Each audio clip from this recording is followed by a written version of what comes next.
Inferno 5 is among us, and it's time that we all prepare. Even if you're not going to the next Inferno 5 difficulty, you are going to be progressing through your Paragon levels. And in this video today, I want to share with you guys all the things you need to do so you can prepare and have a head start when you do reach that. I am fully prepared right now for Inferno 5, and I'm going to share with you guys everything that I do. Happy Monday. I hope everyone's doing well. I'd like to start out here every single Monday with claiming my battle points. As you guys know, if you don't know, now you do, I save all my battle points through the week. You're able to collect up to 2,400 before you get maxed out on battle points.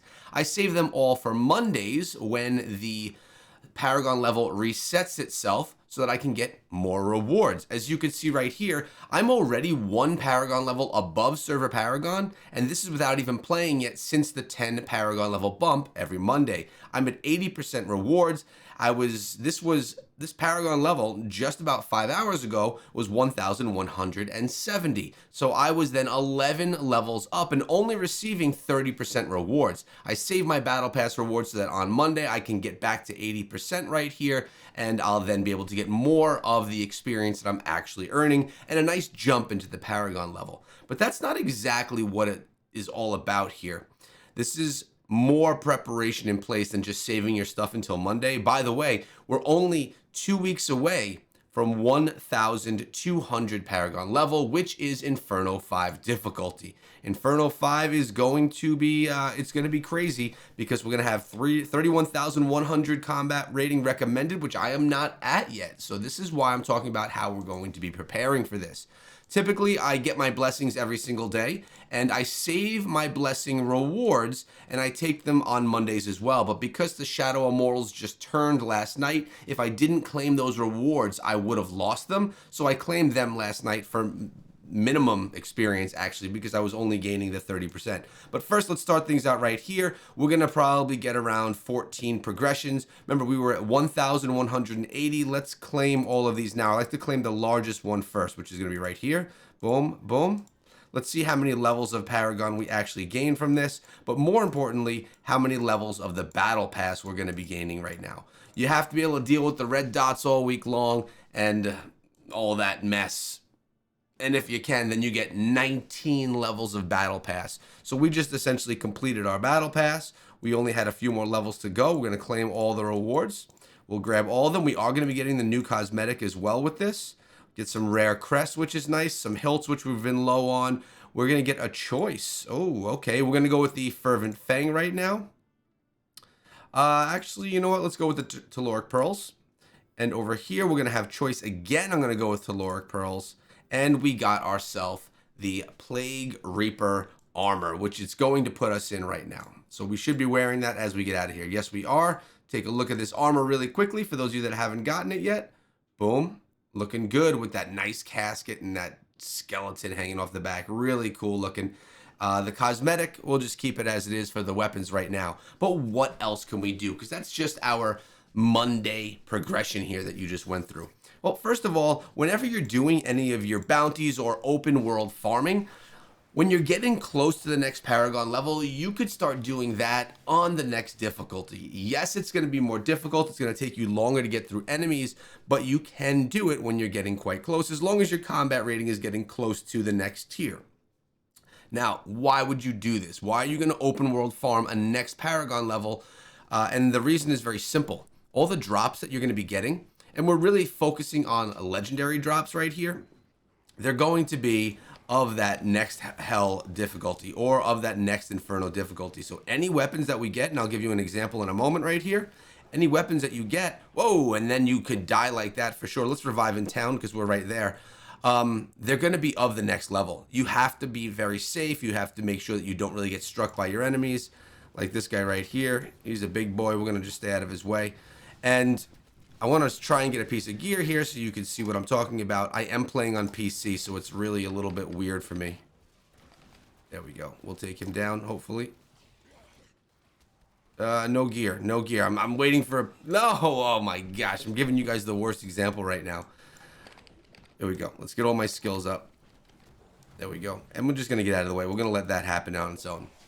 Reason we want to do this is so that we can get that gear at a next level. So we're going to be getting gear that's all prepared at the next Paragon level. And when we do hit that level, we could gear ourselves up. And I keep running myself into the battle. Notice it says monster difficulty very high. It's going to make it more difficult for me to get through anything right here. It's going to make it more dangerous for me to get struck by anything here, but the rewards are going to be preparing me for the next level. So if you want to do some open world farming, it's great to do with some friends so that you're not here alone, so that you're not all having to fight together, or you're not alone, you can all fight together, and you can get those better rewards. Let's see, I wonder if anything dropped. No, literally nothing dropped from any of them. You get the point that I'm going with there. You could do the same thing, even though it's more difficult, if you end up doing dungeons. If you do Inferno 5 dungeons, those are even more difficult than farming open world.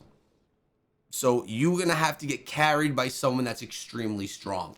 In doing this, you're going to be able to get the secondary gear. See, we got one piece of gear right here. Notice it's not available until 1,200 Paragon.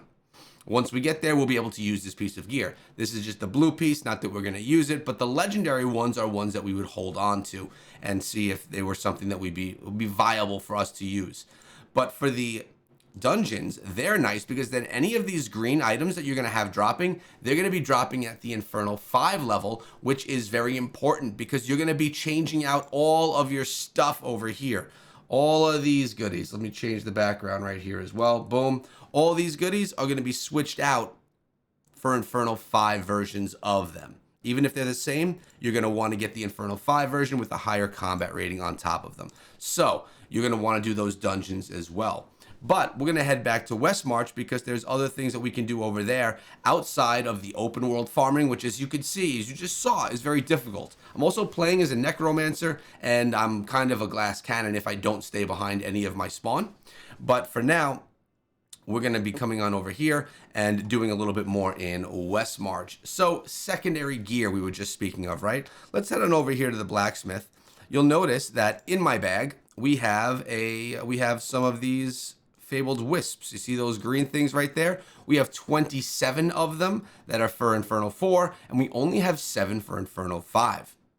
Remember, we have 8 different pieces of gear over here that we're going to need to kind of cycle through and get new versions of. Assuming we roll a good one on the first roll every time, we're going to need a lot of those wisps anyways because it takes multiple wisps to purchase. So over here, what you can do, if you want to, you can head on over to the shop and you can convert your fabled wisps or your Inferno fabled wisps to the next. So if I wanted to right here, if I wanted to create one of these, I would then have to come on over here. Or if we wanted to actually come on over here, you'd have to go like that and burn your Inferno 4 fabled wisps for the Inferno 5, and it would get rid of all of my Inferno 4s, or at least most of them, turn them into 5s. And remember, when you're crafting, it doesn't just cost 1 per craft, it does cost more than that. So set crafting, you'll notice it's going to cost 5 of them per craft. But you can pre-prepare and get yourself a bunch of Inferno wisps so you can craft at least a few pieces of gear that are going to be in the Inferno 5 difficulty.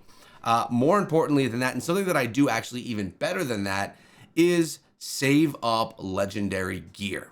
All right, if you take a look over here, everything you're seeing on the screen are legendary pieces of gear that when opened are at the level of Paragon that you're at. So when I'm at Inferno 5 Paragon level, I can open up all of these pieces of gear and every single one is going to be Inferno 5 level.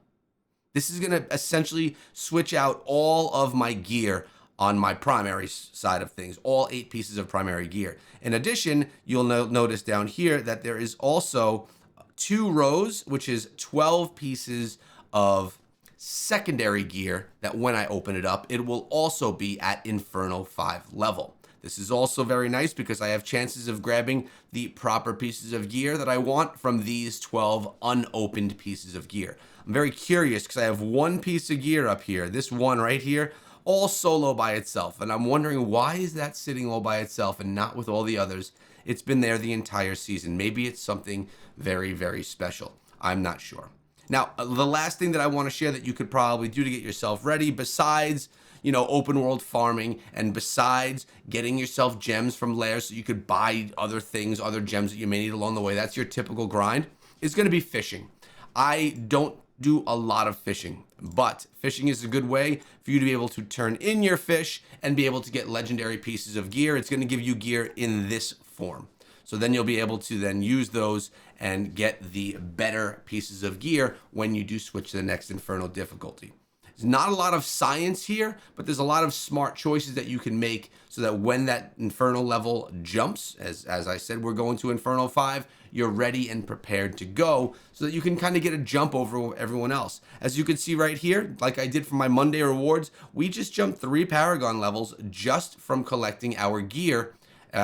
Just from collecting our battle points from the previous week. And we completed the battle pass. On top of that, I think we have other things we can grab from the battle pass. We do. We have 9 of these chests that we can grab, which is going to give us a whole bunch of hilts, scrap materials, and things that are going to help us progress. Hilts Trader is going to be a happy person because I'm going to have some hilts to spend over there because we get 100 for every chest that we open.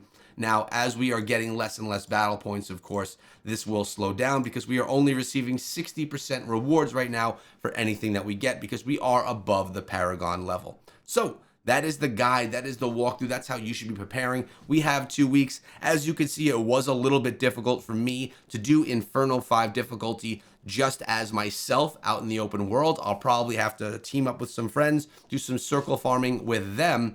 All 4 people will have a much better shot at being successful and not dying every time we try and take down a boss or an enemy over in Infernal 5. Hope this guide prepares all of you. You're ready to go, and hope you have a great rest of the day. I'll see you guys back here tomorrow with your grind on.